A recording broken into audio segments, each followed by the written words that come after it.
Welcome everyone to another episode of Conversations for Change. I'm Alisha, and this month we're celebrating Pride. Today we are joined by Cameron Starman, our Senior Director of Client Management, and Bhawna Vats, our Senior Director of DEI Engagements and Partnerships. We'll be discussing how we as allies support the LGBTQIA plus community, share some good news from around the world, and we'll also talk about how Clovity as an organization celebrates Pride all year long. Welcome, Bhavna and Cameron. Thank you, Alisha. Great to be here. Hey, Cameron. Hello, hi everybody. Yeah, excited to have this discussion today. Great. So let's dive right in. Bhavna, what does Pride Month mean to you personally and professionally? And also, how do you incorporate that spirit into your everyday life? Personally, Pride Month is a time of reflection and celebration of all identities without any sort of discrimination. It's about acknowledging the struggles and victories of the LGBTQIA community and being a visible ally. Professionally, it's a reminder to continually strive for inclusivity and support within our workplace. At Clovity, we engage in active listening, provide mentorship, and ensure that our policies reflect our commitment to diversity and inclusion. So, yes, Cameron, Alisha.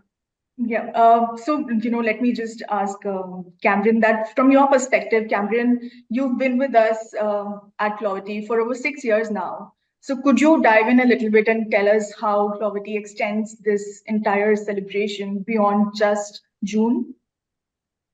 Sure. Yeah, and at Clovity, so we see sexual rights and let's say pride as a year-round commitment, right? We owe that to each other to be open and supportive, not just 1 month a year. We have ongoing DEI initiatives such as training sessions that focus on LGBTQIA 2S plus issues, allyship programs, and support networks within the company. When we also collaborate with other LGBTQIA organizations to ensure that our workplace is welcoming for everybody. Also, from a policy perspective, and it's true. You really have to embed these values into the company culture and live them on a daily basis, right? Education is truly, one of the values that, we see for adding to the company culture and then, having that, around us constantly. And personally, I've been happy to see is the addition of the two-spirit element to the LGBTQIA acronym, right?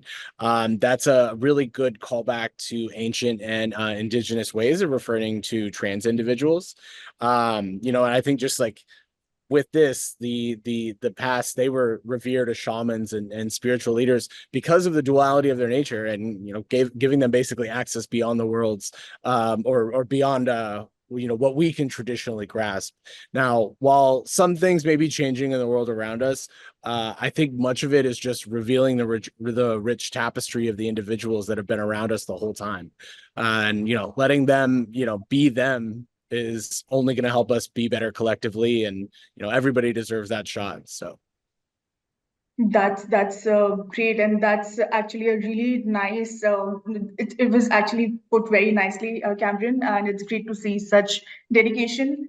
Bhavna, since we talked about that, we are going to be sharing some great news from around the world. Are you able to share some news or developments regarding LGBTQ rights in the US that we can celebrate this Pride Month? Certainly, Alisha. I think one significant development is the Supreme Court's decision in 2020 that the Civil Rights Act protects LGBTQIA employees from workplace discrimination, and which is so important. Additionally, more states are banning conversion therapy and recognizing non-binary gender identities in official documents, which is a great start. These steps, I think, are crucial in creating a more inclusive society where everyone is welcomed, irrespective of where they come from, their gender identities, and everything else. That's actually a fantastic news. And, Cameron, since we're on this entire topic, could you tell us a little bit about how our clients have responded to our DEI efforts in general and specifically related to LGBTQ inclusivity? Sure. Yeah. I would say across the board, our clients have been very receptive and supportive of our DEI initiatives, especially in the sexual identity space. Many of them are also on their own journeys towards inclusivity, and they appreciate the efforts, not only just leading by example, but assisting overall in the effectiveness of their own programs, right? As we are a vendor, right, or a partner. We've really received great feedback on our training programs and policy updates. So it's encouraging to see kind of, clients seeing that and adopting similar practices. And I think, we're all kind of, elevating this through collective action. And, it just really reinforces the idea that inclusivity is good for business and the community. Oh, yeah, no, Alisha, I'm just curious, any positive news that you might have about the LGBTQIA plus rights in India? I think it'd be great to hear about some progress in that area. Of course, Cameron. In fact, India has seen some significant process in the last few years. For example, the Madras High Court issued a ruling in June 2021, which provides protection to transgender individuals in our country. And, just generally focusing on the importance of acceptance and support from the families and friends of the community.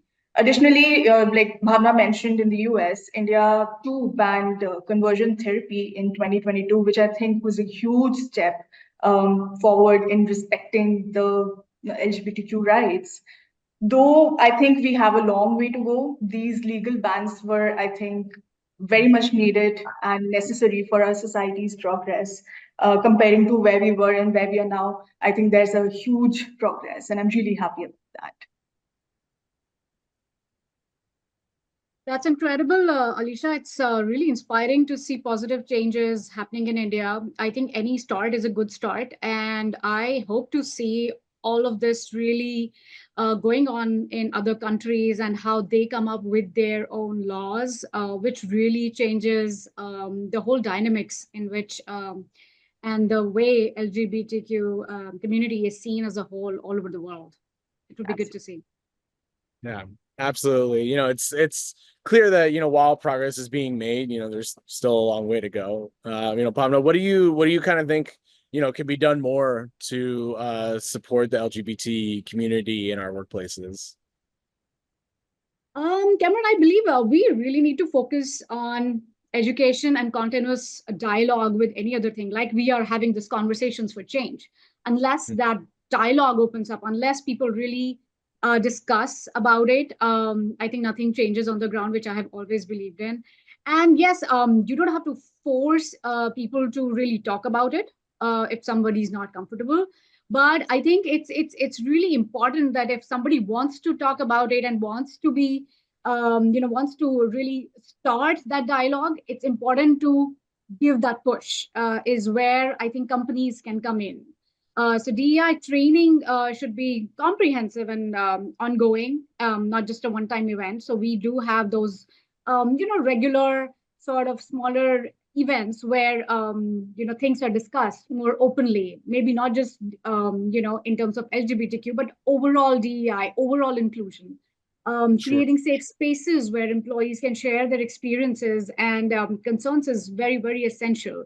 Or while work is one part, everybody comes from a background where they feel more comfortable in their workplace if they are acknowledged for their capabilities, as well as no matter what background they come from. And so in companies need to really realize that, first and foremost, it's the capabilities that need to matter in the workplace. Second, it's the work ethics, I think, and how much you are learning, how much you are capable of learning at the workplace. Everything else, I feel, is secondary. And hence, people need to acknowledge those other parts, but not make it a determining factor in terms of how your success is seen at the workplace. And that is really what we're trying to change. And Well additionally, involving LGBTQ individuals in decision-making processes can ensure that our policies and practices are truly inclusive. Nate. definitely. Yeah, that was great, Bhavna, and I completely agree. I think inclusion is an ongoing effort that requires everyone's involvement. And, I think, to be very honest, all of us coming from different spaces, it just feels like we are progressing at a very fast rate. And I really do hope all companies and all people in their personal life, they start incorporating this practice of acceptance and, kind of giving the support that people need in order to excel in their lives. It's just really important. Um, so, Cameron, from a client management perspective, how do you think we can encourage our customers to adopt similar DEI or inclusive practices? Sure, I think a lot of that is already happening, but I think, for us as a company, we need to lead by example and share those success stories, right, with our clients, with whoever will listen, right? We just need to be more open and vocal, or continue to be more open and vocal. Luckily, again, many are on that path already, but say, offering joint D&I workshops and creating collaborative initiatives basically can help accelerate those changes, right? And by showing the tangible benefits of an inclusive workplace, such as really improved employee satisfaction overall, as well as productivity. People do well when they feel like they've been seen and accepted, right? And we can make a compelling case for our clients to invest in similar practices because they can see it right there, just for us as well. Awesome. And I think it's clear that creating an inclusive environment is a long journey.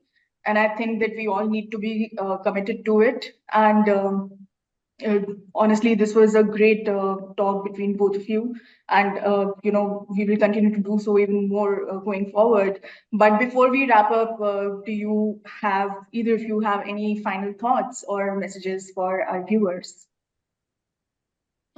Yeah, I would just like to say that being an ally means being active, visible, and like vocal in our support. And really speaking out if we see any sort of direct or subtle discrimination. I mean, we all have that responsibility, not just a particular department. As I've always said, it boils down to each and everyone's responsibility. And that is where we can really celebrate pride all year round and continue to push for positive change.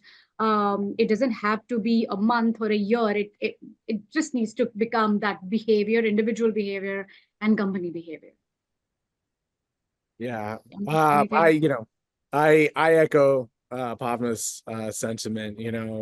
Inclusivity benefits everybody, and it's up to us to create a world where everyone feels valued and respected. Just keep in mind, though, the inverse is also true. Not allowing people to be their true selves hurts us collectively as well, regardless if it's based on society or religion or both. We are doing ourselves a disservice when we stifle others. Awesome. I think this was a great session. Thank you, Bhavna and Cameron, for this wonderful conversation. And thank you to our viewers for tuning in. We would continue to make these conversations for change, and we hope that all of you will join us and celebrate diversity every day. Until next time, thank you.